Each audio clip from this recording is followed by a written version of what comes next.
давлати ба рушди соҳаҳои чорвадорӣ, паррандапарварӣ ва моҳипарварӣ пешниҳод шуда, ба рушди ин соҳаҳо дар вилояти Суғд такони ҷиддӣ бахшидаанд ва замина ба истеҳсолу таъмини талаботи аҳолӣ бо гӯшту шир, тухму гӯшти парранда ва гӯшти парҳезии моҳӣ мебошанд. Дар соли 2020 дар вилоят истеҳсоли гӯшти чорво зиёд ва дар маҷмӯъ якҷоя бо гӯшти парранда нисбат ба 3 соли қаблӣ аз 2 то 4.5 маротиба афзудааст. Дар натиҷа воридоти гӯшт ба вилоят аз хориҷи кишвар то 50-60 маротиба коҳиш ёфтааст. воқеан имрӯз бо дастгирии ҳукумати давлати ҷумҳурии Тоҷикистон мардум ба соҳаи чорвадорӣ як муҳаббати зиёд дорад. Зеро ки чорвадорӣ як воситаи барои зиндагии хуб гузарондан беҳад як имкониятҳои хуб дорад. таъкиди пешвои миллат дар паёмашон воқеист. дар ҳақиқат чорвадорӣ 2 баробар 3 баробар рушд ёфтааст дар мамлакат. имрӯз мардуми мо ба пуррагӣ аз гӯшту шири маҳаллӣ таъмин шуда истодааст.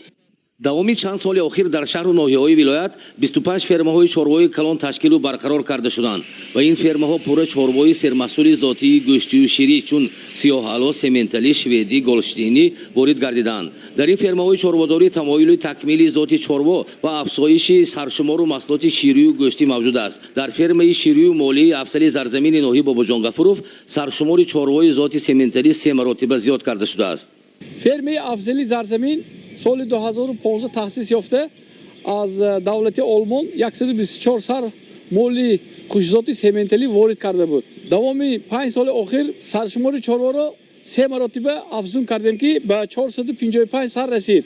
барои боз ҳам зиёд кардани ин насл ва пурсамар кардан барои мо асосан баъзи хӯроки чорвои мустаҳкам лозим мебошад ки сари вақт бояд хӯроки мо захира карда барои зимистонгузаронии соли 2021-22 тайёрӣ дидани мо лозим мебошад. маҳсулноки нисбати соли 2020-21 3 моҳи аввал ба аллакай мо 7% шира истеҳсолаши зиёд кардем ки ин барои мо дастоварди хеле калон мебошад.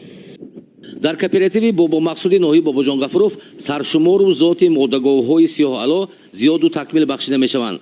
бо иқдоми соҳибкори ватанӣ Устод Сафар Олимов дар мавзеи Фотиҳободи ноҳии Масшо иншооти мавҷуда навсозӣ ва комплекси чорводорӣ бо парвариши модагоҳ, буқаҳои зотӣ, чорвои майда, бузҳои ширдеҳ, аспҳои зотҳои тоҷикию хориҷӣ, шутур, штурмурғ ба вуҷуд оварда фермаи паррандаи гӯшти бройлерӣ таъсис ёфтааст. дар давоми як соли фаъолият аз модагоҳҳои зотӣ насли якум гирифта саршумору нишондиҳандаҳои истеҳсолӣ гӯшт, шир ва афзункунӣ баланд мешаванд. дар шаҳри Исфара иншооти фермаи чорводорӣ ва саршумору потенсиали зоти чорвои калони сиёҳалои тоҷикии кооперативи кишоварзони Навгилем пурра нигаҳ дошта саршумор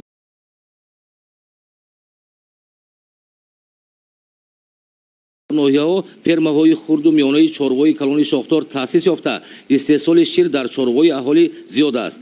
дар деҳоти шаҳру ноҳияҳои вилояти Суғд корхонаҳои коргоҳҳои қабулу коркарди шир ва истеҳсоли маҳсулоти ширӣ таъсис ёфта фаъолият доранд ки иҷрои барномаҳои ба истеҳсолкунандагони шири чорво ва ба истеъмолгарон наздик кардани пешниҳоди анвои гуногуни маҳсулоти ширӣ мебошад. корхонаҳои Нури Сафар дар ноҳии Масшо, Шири Зафаробод дар ноҳии Зафаробод, Сапеда дар шаҳри Истарафшан, Афзали Суғд, Файзи Расул, Шохшир, Пешсаф, Порсои Хуҷанд, Шероз ва як қатор коргоҳҳои соҳибкорони маҳаллӣ дар шаҳри Хуҷанду ноҳияи Бобоҷон Гафуров аз чунин корхонаҳои соҳа буда муваффақона фаъолият доранд дар афзун намудани коркарди шир, ҳаҷму номгӯи маҳсулоти ширӣ ва таъмини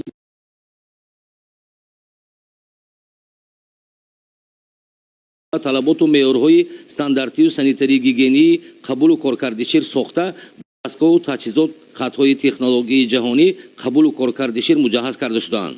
таъсису фаъолияти ин корхонаҳо дар коркарди шири фермаҳои чорводорӣ ва шири чорвои аҳолӣ нақши муҳим доранд. ҳоло дар шаҳру ноҳияҳои вилояти Суғд дар фермаҳои чорводорӣ ва дар аҳолӣ 365 000 сар модагоҳ мавҷуд буда истеҳсоли шир дар як моҳ 25-30 000 тоннаро ташкил медиҳад. ҳамаи корхонаҳои навтаъсиси соҳа дорои мошинҳои махсуси интиқоли шир буда шири чорво аз фермаҳо ва аз аҳолӣ дар ҷои истеҳсол харидорӣ ва ба корхонаҳо интиқол дода мешаванд. яъне механизм усулу занҷираи истеҳсолкунанда корхонаи коркард ва бозори фурӯш ба вуҷуд омадааст. харидории шир аз ҷониби корхонаҳои коркард ба фермаҳои чорводорӣ ва аҳолӣ манфиат меоварад ва талафёбии маҳсулоти чорворо пешгирӣ менамояд. дар корхонаҳои коргоҳҳои коркарди шир зиёда аз 20 номгӯй ва беш аз 70 намуди маҳсулоти тайёри ширӣ истеҳсол карда мешаванд. шир, ҷурғот, кефир, кефири мевагӣ, қаймоқ, сметана, творог, фалла, равғани маска, чакка, айрон, сир, йогуртҳо, ширқиёмҳо аз маҳсулоти ширӣ мебошанд. дар баробари номгӯю намуд афзун намудани ҳаҷми истеҳсоли маҳсулоти ширӣ, сифат ва стандарт аз афзалияту имкониятҳои корхонаҳои коркарди шир дар вилояти Суғд мебошад. сифати маҳсулот ба якчанд омилу заминаҳо вобастаанд. ин пеш аз ҳама таъмини маҳсулоти табиии шири чорво, технологияҳои пешрафта, мутахассисони соҳа ва риояи талаботу қоида дар коркарду истеҳсоли маҳсулот мебошанд.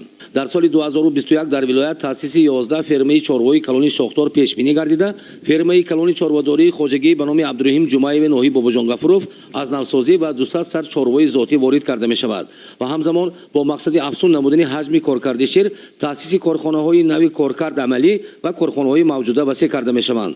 Равзали Раҳмон, Дилшод Юсуфи, вилояти Суғд, Ахбор.